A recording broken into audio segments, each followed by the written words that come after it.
Welcome back. It's a frosty, cold winter morning here in my dry lake bed that I'm calling home for the next few days. Time to hop on the bike and ride into Rachel and check out the back gate of Area 51. Let's head out.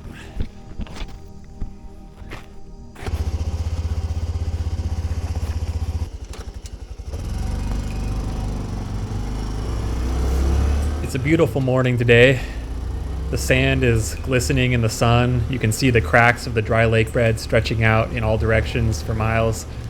It almost looks like an alien landscape. I've always had a special fondness for dry lake beds. It's one of the most unique environments, and this one is a lot of fun to camp in.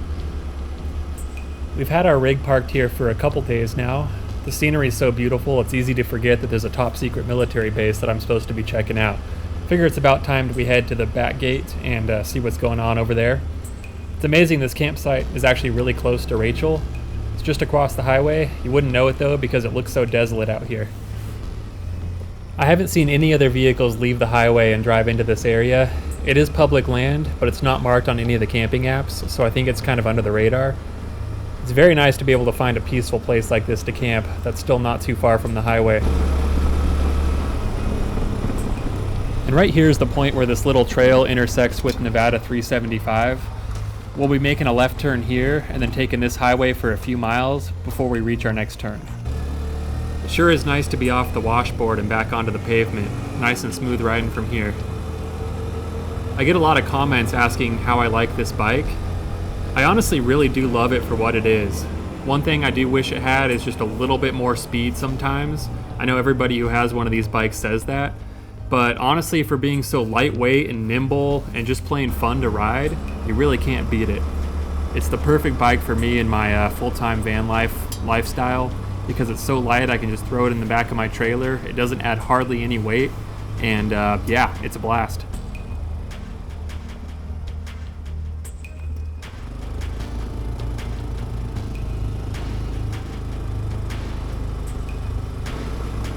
This building here to my right is one of the newly constructed cell towers that they've put up in the last few years. Last time I was out here I had no cell service, but this year I have full bars.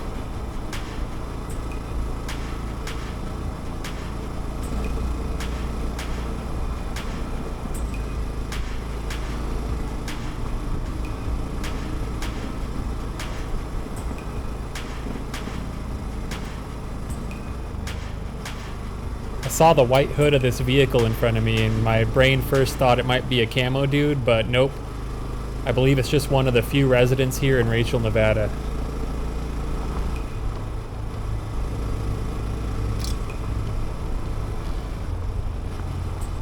This house here is kind of cool. They have a replica of the Area 51 warning sign.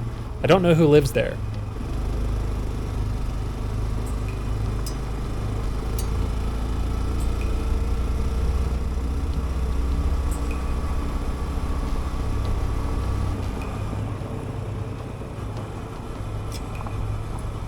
I'm interested to check out the changes that have been made to the back gate in the last couple years.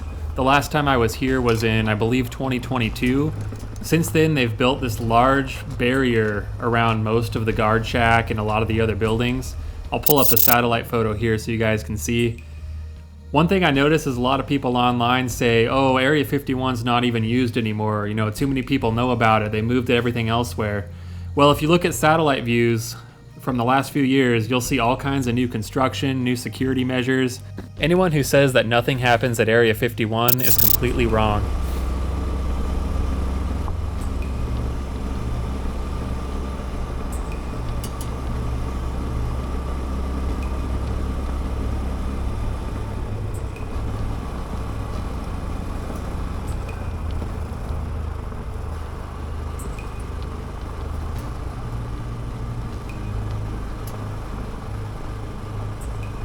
And wow, look, I have quite the welcoming committee here. This giant herd of cows.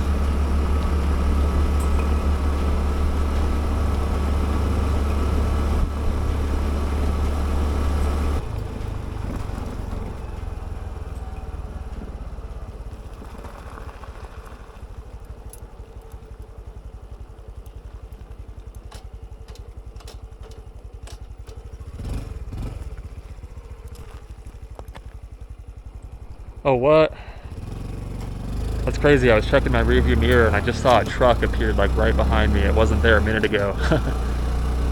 Can't tell what he wants to do. He was like hauling pretty good and then now he's slowing down. Come on, buddy, you want to pass me or what? I'll get over here.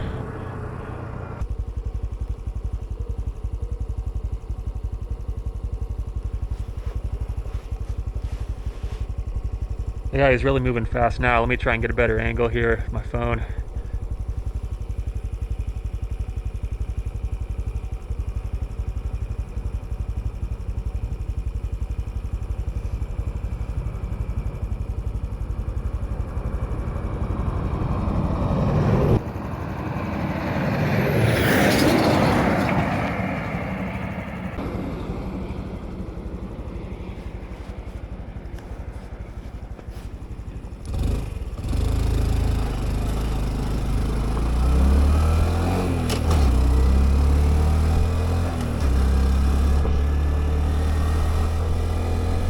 Yeah, come on, little Honda, you can do it.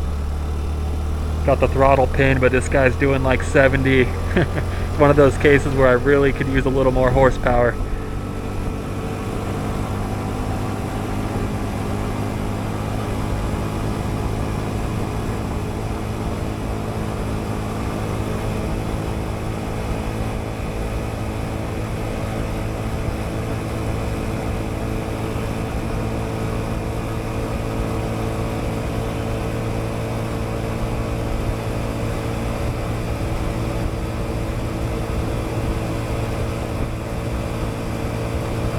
At this point, the truck's accelerating faster and faster. I can tell he definitely doesn't want to be filmed and definitely doesn't want me catching up to him.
It sounded like I had something rattling around by my skid plate here. I'll have to look at that later.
this time.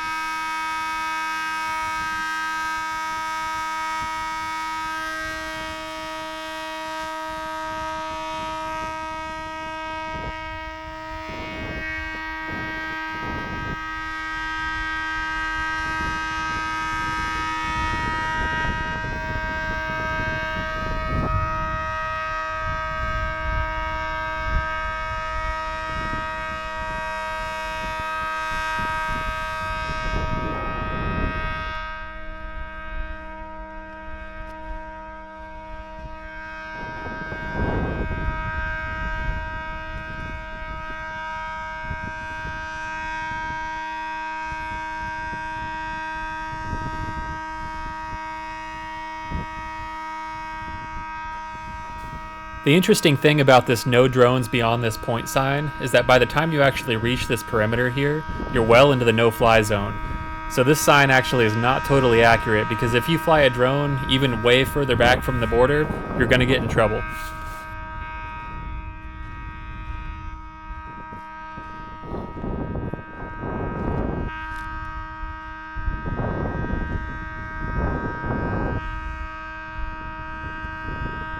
Beyond the concertina wire here in front of me, you can see the newly constructed concrete barriers.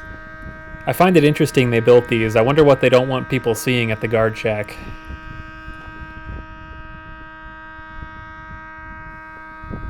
One other notable thing is that the Russian radar units that used to be out here have now been removed.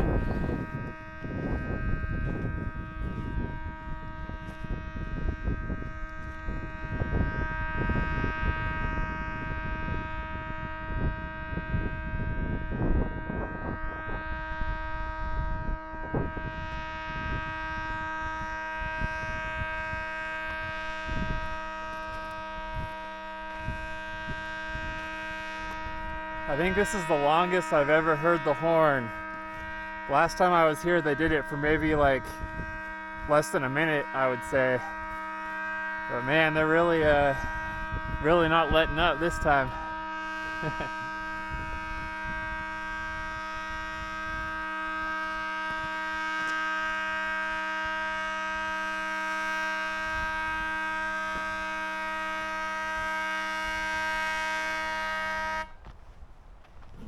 Finally. And here's the warning signs at the gate, one of which reads, "Photography of this area is prohibited."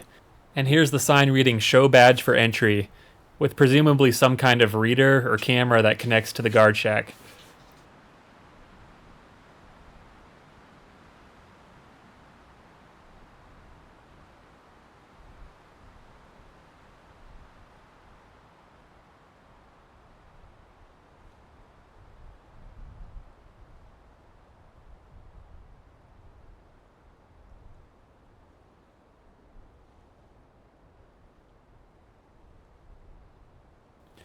Alright guys, well that was a pretty exciting trip to the back gate. The Camo dudes really didn't want me chasing that truck or hanging around here. They blasted me with the horn like right off the bat.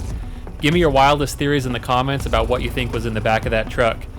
Judging by the fact that it did not have government plates and it said "not for hire" on the side, I suspect the truck belongs to a military contractor. Anyways, I'm starting to get hungry, so I'm going to stop in for a bite to eat at the Little Alien before I head back to camp.